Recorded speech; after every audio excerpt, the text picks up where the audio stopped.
নমস্কার বন্ধুরা, হ্যাপি লাইফে সকলকে স্বাগত। সবাই কেমন আছেন? আশা তো রাখছি ভালোই আছেন। দেশে বিদেশে যে যেখান থেকেই আমার ভিডিওটি ক্লিক করেছেন সকলকে জানাই অসংখ্য ধন্যবাদ। অনুরোধ রইল পুরো ভিডিওটি দেখার। এখন বাজে প্রায় সকাল 6টা নাগাদ। তো এখন থেকে আমি আমার ব্লগটা স্টার্ট করছি। সকালে ওর একদম ছোট থেকে যেটা অভ্যাস, সকালে ছাতু ছাড়া ও কোনো কিছুই এখনো পর্যন্ত খায় না। আর দেখুন ছাতু খাচ্ছে ও তাতেও গলায় আটকাচ্ছে। যখন দুধ খাওয়াবো তখনও ঠিক এই রকম বলবে। তো দুধ ছাতু এই সমস্ত কিছু খেলে ওর গলায় আটকায়, মানে এটা একটা ওর অভ্যাস দাঁড়িয়ে গেছে, বলবে যাতে ওকে না দিয়ে থাকি। তো গুনে গুনে 4বার মানেও 4বারই খাবে। তো 4বারের বেশি যদি একবার মানে একটু বেশি হয়ে যায় যে এইটুকু আছে খেয়ে নে, তাহলেও খাবে না। তো সকালের দিকে আর জোর করি না, যতটুকু খায় ঠিক ততটুকুই দিয়ে দিই। দুদিন হলো বাবাকে বলে রেখেছে, বাবা তুমি অবশ্যই কিন্তু তরমুজ নিয়ে আসবে, আমি স্কুলে তরমুজ নিয়ে যাবে। তো সকাল সকাল কি তরমুজ দেওয়া যায়? হবে না, ওকে কিন্তু তরমুজটাই দিতে হবে। তো কালকে রাত্রে বাবাকে আগে ফোন করেছে, দোকান থেকে আসার পথে অবশ্যই তুমি তরমুজ নিয়ে আসো। তোর বাবাও সেই কথা মতনই তরমুজটা এনেছে। আর আমার আর কি, টিফিনে শুধু প্যাক করার কথা, প্যাক করে দিচ্ছি। তো আজকে নতুন টিফিনটাই দিচ্ছি, পুরোনো টিফিনটা খুঁজে পাচ্ছি না। আগের দিনই ওকে দিলাম স্কুলে টিফিন, তো তারপরেও টিফিন আমাকে বার করে দেয়নি। আর আমারও বলা হয়নি যে কি টিফিন খেয়েছিস, কি টিফিনটা আমাকে দে, টিফিনটা বার করে দে। আমারও আর বার করা হয়নি, কিন্তু ও বলছে স্কুল থেকে এসে নাকি টিফিন বার করেছে, দেখতে পাচ্ছি না। তাই আর কি আজকে নতুন টিফিনেই দিচ্ছি। আর একটু বেশি পরিমাণেই দিয়ে দিচ্ছি, কারণ ও তো একা খাবে না, সমস্ত বন্ধুদেরকেই দিয়ে খাবে। ওকে বারবার বলি যখন ফল খাবি তার আগে 2টো করে বিস্কিট নিয়ে যাবি। বিস্কিট নিয়ে গেলেও সে ফেরত নিয়ে আসে। তো দেখুন টিফিনটাও লাল, আর টিফিনতে যে টিফিনটা দিচ্ছি সেটাও লাল। তো পুরো লালে লাল। যখন টিফিনটা প্যাক করছি মেয়েটা বলছে, মা দেখো সমস্ত কিছু লালে লাল হয়ে গেছে, মেঝেটাও লাল, আবার তরমুজটাও লাল, আর টিফিনটাও লাল। এই সকালে একটু তড়িঘড়ি করে উঠতে হয়, যেহেতু সকালে স্কুল থাকে। তো আমি 5:30 থেকে 5:45-র মধ্যেই বেশিরভাগ দিন উঠে পড়ি।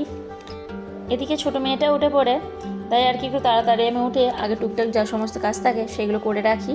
তারপর বড় মেয়েটাকে তুলে স্কুলের জন্য রেডি করি। এবার আমাকে একটু থাকতেই হয়, ছোটো মেয়েটা উঠে পড়লেও যেতে পারি না, যেহেতু গেটটা দিতে আসবো সেই জন্য। এদিকের বাবা ওকে স্কুলে দিয়ে আসুক। আর আজকের একদম দৃশ্যটা খুব সুন্দর। সকালে না খুব গরম লাগছে, না খুব ঠান্ডা। এখন আর সোয়েটার আরে পরার কোনো দরকারই পড়ে না। খুব একটা যে ঠান্ডা তা না, তবে গাটা হালকা হালকা ঠান্ডা ঠান্ডা লাগে। তবে মোটামুটি 8টা সাড়ে 8টার পর থেকে সেরকম আর লাগে না। ওই একটু গরম গরম যেমন হয় না, ঠিক সেই রকমই হয়। তো না গরম না শীত, ঠিক এইরকম এখন অবস্থা হয়ে গেছে আর কি। আর সকালের এই দৃশ্যটা দেখুন খুবই সুন্দর। তো চলুন যাই মেয়েটার কাছে। আলোটা জ্বালতেই এই যে এই দৃশ্যটা আমি দেখতে পাচ্ছি, তো আমি এখানে কোনো রকম স্কিপ করলাম না, পুরোটাই আপনাদেরকে দেখালাম। ঘরে প্রথমে ঢুকেই আলোটা জ্বালতেই এই দেখুন এইভাবে শুয়ে আছে। প্রথমে ওই মেয়েটা যখন স্কুলে যাচ্ছে, মানে যখন আমি গেটটা দিতে গেলাম, তখন আমি বুঝতে পারলাম যে মেয়েটা বোধহয় উঠে পড়েছে, কারণ একটা হুঁ হুঁ করে আওয়াজটা আমি পেলাম।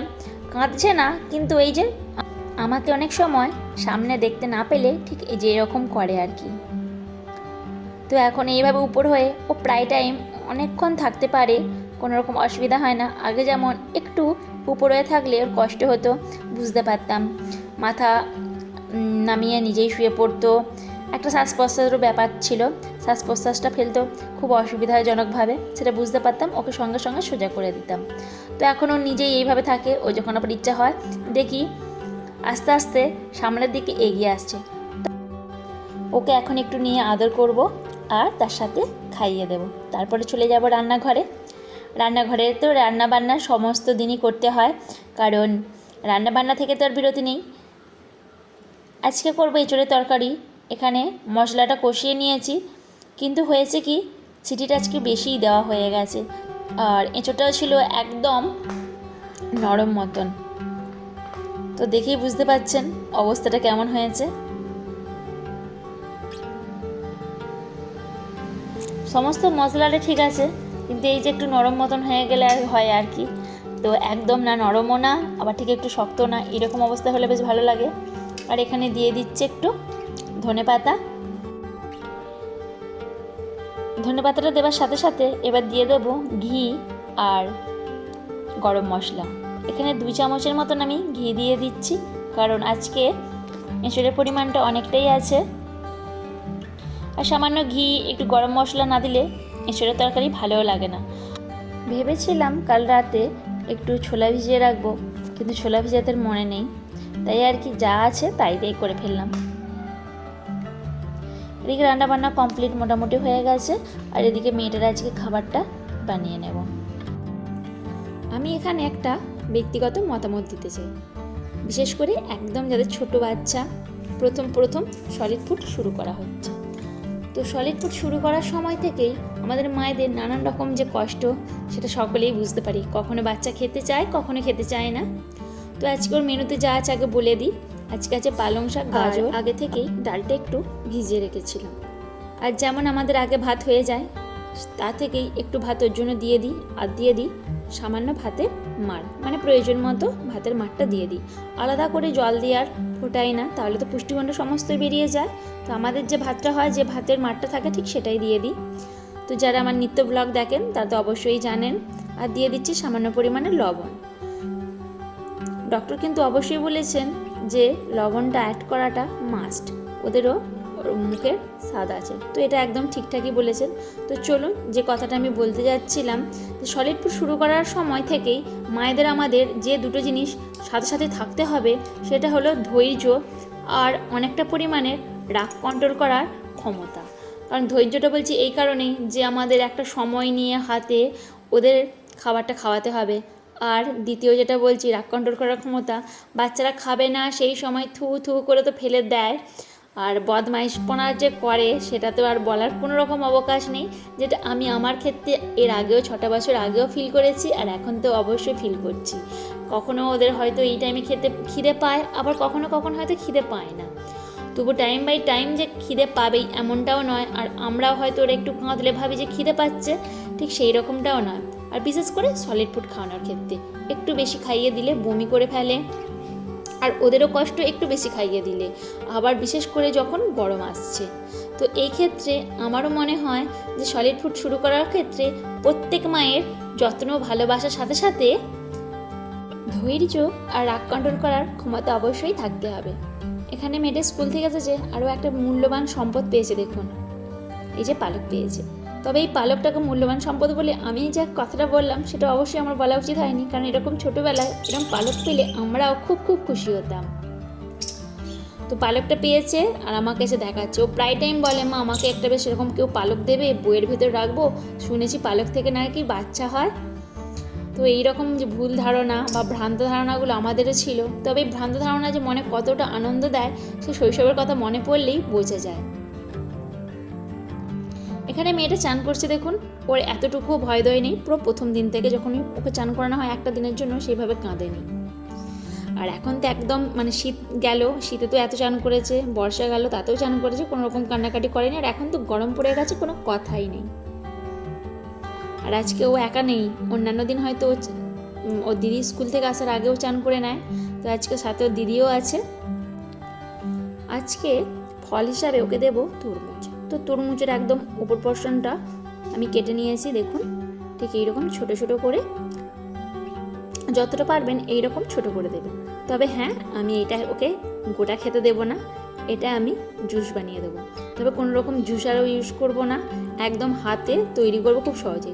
জুসার ইউজ করতে গেলে খুবই অসুবিধা হয়, আর যেহেতু তরমুজের মধ্যে পুরোটাই জল, তো সেক্ষেত্রে একটু চাপ দিলেই এটা কিন্তু খুব তাড়াতাড়ি এর ফলের যে নির্যাসটা সেটা অবশ্যই আমরা পেয়ে যাব। তো চামচ দিয়ে করতে গেলে অনেকটা মানে সময় সাপেক্ষ হয়ে যাবে জিনিসটা, তাই আর কি আমি এই দেখুন একটা গ্লাসের পেছন দিয়ে এইভাবে 2 থেকে 3 বার যেই চাপ দিচ্ছি, কতটা পরিমাণে ভালো রকমভাবে জুসটা বেরিয়ে যাচ্ছে দেখুন। তো আজকে প্রথম দিন তরমুজটা দেব, জানি না খাবে কি না। তো জুসটা বেশ ভালো রকমভাবেই বেরিয়েছে। জুসটা একটু বেশি পরিমাণে করে রাখি, ছোটো মেয়েটা না হলে তো বড় মেয়েটা আছে, ওকে দিয়ে দেবো, ও যতটুকু খাবে। তো আজকে যেহেতু প্রথম দিন দিচ্ছি, বেশি দেবো না, 2 চামচ দেবো। তো ডক্টর বলেইছেন যে যখন যে সিজনে যে ফলটা উঠবে বা যে খাবারটা উঠবে বা যে সবজিটা উঠবে অবশ্যই সেটা দিতে, তবে খেয়াল রাখতে সেই সবজিটা ওর শ্যুট করছে কিনা সেটা দেখতে। এই দেখুন খুব সহজে কত সুন্দরভাবে ফলের জুসটা বেরিয়ে গেল। আর এদিকে বড় মেয়েটাকেও খেতে দেবো, ওকে খেতে দেওয়া হয়নি, ওর জন্য একটা ডিমের পোচ করে দিচ্ছি। ওর আবার এই যে কুসুমটা কিন্তু ভেঙে গেলে হবে না, তাই আর কি খুব সহজ হতো না আমাকে ডিমটা উল্টাতে হলো, নিশ্চয়ই দেখলেন। এবার আসুন আজকে দেখাই গাছে যে কয়েকদিন আগে আপনাদেরকে দেখিয়েছিলাম যে টমেটো গাছ হয়েছে, তখন অনেকটা ছোট পরিমাণে ছিল। এখন দেখুন টমেটো গাছটা খালি কতটা বড় হয়ে গেছে। টমেটো গাছে লতিয়ে লতিয়ে যায়, কিন্তু টমেটো গাছটা এতটাই বড় হয়ে গেছে যে লতিয়ে যাচ্ছে পুরো মানে ভেঙে পড়ছে এরকম টাইপের। তো আমার শ্বশুরমশাই এখানে যে পেয়ারা গাছটা ছিল পেয়ারা গাছ বেঁধে দিয়েছে, আর টমেটো ফলেছে দেখুন খালি এক একটা জায়গায় খুব ভালো রকমভাবে থোকা থোকা মতন হয়েছে। এবছর তো সেইভাবে টমেটো গাছ হয়নি। যখন ফার্স্ট এবছর মানে যে বছর গৃহপ্রবেশ হয়ে এলাম, 2 বছর আগের কথা বলছি, তখন এত পরিমাণে ফসল হয়েছিল, আর টমেটো তো একদম কেজি কেজি হয়েছিল এই রকম। তো তখন সে বছরটা সেইভাবে কিনতেও হয়নি। এটাও শীত চলে যাওয়ার একদম শেষের পথে টমেটোগুলো হয়েছে। তবুও যাই হোক, এটা তো একদম বাড়ির মধ্যেই আছে, যখন তখন তুলে রান্নায় দেওয়া যাবে। আর কাঁচা টমেটো খেতে তো খুবই ভালো লাগে ভাতে দিয়ে খেতে। এরপর চলুন দেখাই লঙ্কা গাছে কেমন লঙ্কা ধরেছে। লঙ্কা গাছেও প্রচুর পরিমাণে লঙ্কা ধরেছে।